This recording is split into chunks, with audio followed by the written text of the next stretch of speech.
अस्सलाम वालेकुम दोस्तों, क्या हाल चाल है। मैं हूं मिस्टर डिकन और आप देख रहे हो बेटर स्टोरी। दोस्तों ये है पनामा और यहां पर ये है कोलंबिया। इनके बीच ये अर्थ मतलब कि अर्थ का जो टुकड़ा है वो होने के बावजूद भी इनकी जो कनेक्टिविटी है वो या तो बाय समंदर होती है या फिर बाय एयर होती है। तो ऐसा क्यों है? क्या यहां पर कोई सड़क नहीं बनाई जा सकती? अगर नहीं बनाई जा सकती तो उसकी रीजन क्या है, और अगर फिर बनाई जा सकती है तो कौन है ऐसी ताकत जो यहां पर सड़क बनाने से रोकती है? तो आज की वीडियो में इसी के बारे में जानते हैं कि ऐसा क्या है इस गैप में, इस छोटे से टुकड़े में, कि यहां पर इनकी कोई भी कनेक्टिविटी जो बाय रोड नहीं है।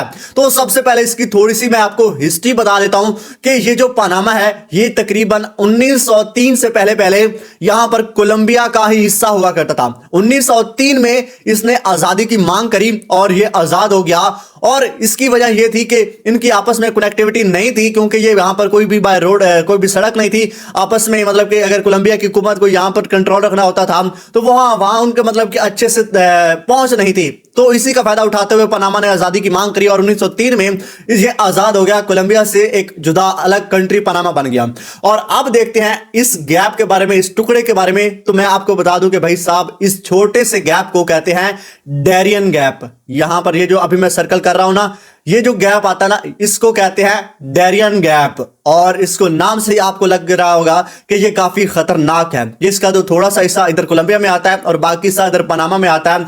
और ये भाई साहब इतना खतरनाक है कि आप समझ लीजिए कि यहां पर अगर भी कोई भी बंदा जाता है ना तो उसके वापस बच करके आने के तकरीबन कोई 20% चांस है 100 में से। और यहाँ की जो जियोग्राफी है वो बहुत ही मतलब कि आप कह लीजिए कि खतरनाक है, क्योंकि यहां पर जंगलात ही जंगलात हैं। अगर मैं थोड़ा सा जूम करता हूं तो आपको बहुत दरख्त हर तरफ, मतलब कोई जमीन का टुकड़ा दिखाई नहीं देगा। पूरे के पूरे दरख्त आप देख लीजिए कितना सब्जा है। और ये सारे दरख्त हैं, यहां पर जंगल है। और इसकी जो हुकूमत है वो क्यों नहीं चाहती? अब मैं आपको बता दूं कि यहां पर तकरीबन 365 दिन में से 330 दिन मुसलसल रोज बारिश होती है। और एक तो रीजन ये है क्योंकि जब भी कोई रोड बनता है तो उसको सूखने के लिए, उसको सुखाने के लिए यहां पर उसको धूप की जरूरत होती है। और यहां पर धूप का कोई नामो निशान नहीं होता यहाँ, और सिर्फ बारिश होती है। एक तो रीजन ये है कि यहाँ की जो दोनों कोलंबिया और पनामा की हुकूमत है ये इसके बारे में सोचती नहीं, क्योंकि ये बनाना काफी डिफिकल्ट है, लेकिन इम्पॉसिबल नहीं है, ये पॉसिबल है। और इसको जो रोकने की जो ताकत है, इसको रोकने वाला है वो और कोई नहीं है, वो अमेरिका ही हो सकता है। और अमेरिका ही है इसके पीछे। देखो जब ये 1930 में आजाद हुआ था तो उस वक्त इसको जो सपोर्ट है वो अमेरिका ही कर रहा था। क्योंकि अमेरिका इसको क्यों कर रहा था, इसके पीछे भी काफी मतलब कि इंटरेस्टिंग बात है कि अमेरिका इसको आजादी के लिए क्यों मतलब कि मजबूर कर रहा था। तो आप देखिए कोलंबिया जो है ये 1903 में ये मतलब कि कोलंबिया से पनामा आजाद हुआ था।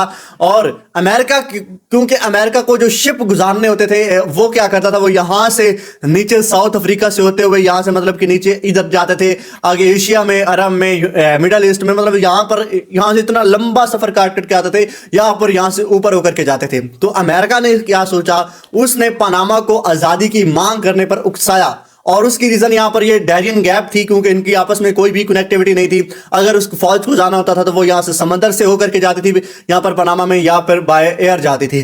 तो उसको एक मतलब कि इसका फायदा उठाते हुए अमेरिका ने इसको मजबूर किया कि हम आपकी फुल सपोर्ट कर रहे हैं। और अमेरिका क्यों कर रहा था? क्योंकि अमेरिका का एक आगे प्लान था। और 1903 में ये आजादी की मांग करता है पनामा, और ये कोलंबिया से आजादी ले लेता है।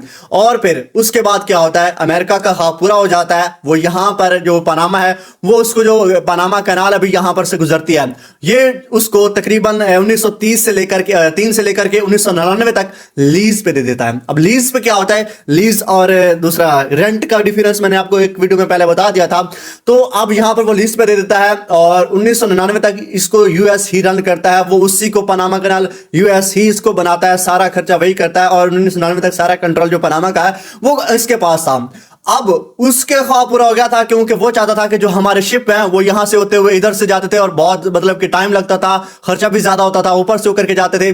तो अब यहीं से नीचे से निकले और यहाँ पनामा से होकर के सीधे आगे एशिया में चले जाते हैं। तो एक तो इसको ये फायदा हो गया। और उसके बाद अब ये नहीं चाहता, अब क्यों नहीं चाहता उसके बारे में बात करते हैं कि जो अमेरिका है वो ऐसा क्यों नहीं चाहता कि यहाँ पर जो डैरियन गैप है इसमें कोई भी रोड बनाया जा सके, ताकि कोलंबिया और पनामा की जो कनेक्टिविटी है वो बाय रोड भी हो जाए। उसकी रीजन यहां पर मैं आपको बता दूं। देखो पिछले साल आप देखिए यहाँ पर 2.5 लाख लोग 2,50,000 लोगों ने इसको क्रॉस किया है और उनमें से बहुत सारे लोग मारे भी गए। और उसके बाद क्योंकि यहाँ से कोलंबिया के जो हालात है वो ठीक नहीं है, तो लोग अच्छी जिंदगी के लिए, अच्छे लाइफस्टाइल के लिए वहां से पनामा से होकर के पनामा कोलंबिया से उस डैरियन गैप को क्रॉस करते हैं और उसके बाद आगे मैक्सिको से होते हुए यूनाइटेड स्टेट चले जाते हैं। और दूसरी चीज में जो है आपको बता दूं कि जो कोलंबिया है ना भाई साहब, ये तो एक आप कह लीजिए कि इसका जो ड्रग सप्लाई है पूरी दुनिया में नंबर 1 पर है। इसमें बहुत ड्रग बनती है, हीरोइन बनती है, आप सब जितने भी नशा आवर अद्वियात बनती है ना, वो यहाँ पर कोलंबिया में बहुत ज्यादा बनती है। तो उसकी फिर आगे सप्लाई होती है, वो पूरी दुनिया में करता है। तो अगर अमेरिका नहीं चाहता कि अगर यहाँ पर कोई रोड बन गया तो लोग जो ड्रग सप्लाई है वो आसानी से, मतलब बहुत इसी तरीके से मैक्सिको से होते हुए आगे अमेरिका तक पहुंच जाएंगे, हम तक पहुंच जाएंगे।